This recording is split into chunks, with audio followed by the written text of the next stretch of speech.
வந்து காவல்துறையின் மெத்தன போக்கு மாதிரி தான் தெரியுது. இது வந்து ஒரு அலட்சிய போக்காக காவல்துறை ஒரு சரியான நடவடிக்கைகள் எடுக்காமையும், இந்த அரசாங்கம் எல்லாத்தையும் வந்து கைகட்டி மௌனமாக வேடிக்கை பார்ப்பதும், இங்கு நடக்கக்கூடிய எல்லா சமூக ஆனா சீர்கேடுகளுக்கும் டிஜிபி ஆபீஸுக்கு மெயில் வருதா சொல்றாங்க. உடனே வந்து இவங்க செக்கும் பண்றாங்க இல்லையா? இல்ல.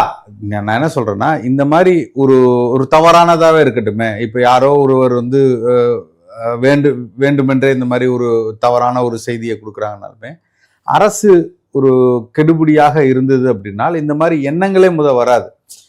இந்த மாதிரி செய்யணும், இந்த மாதிரி பொய்யான ஒரு செய்தியை பரப்பணும், ஒரு அவதூறை பரப்பணும், இல்லை ஒரு தவறான தகவல்களை பரப்பணுங்கிற எண்ணம் கூட வராது. ஆனால் இந்த அரசு எல்லா இடத்துலையும் வந்து சட்டம் ஒழுங்கு சீர்கேடா இருக்கட்டும், இல்லை இங்கே நடக்கக்கூடிய அத்தனை அக்கிரமங்களையும் கைகட்டி மௌனமாக வேடிக்கை பார்க்குது. அது மெத்தன போக்கும் இயலாமையும் தான் காட்டுது. எந்த இடத்துலையும் வந்து மக்களுக்கான பாதுகாப்பு அவங்க கொடுக்கல. இப்படி ஒன்று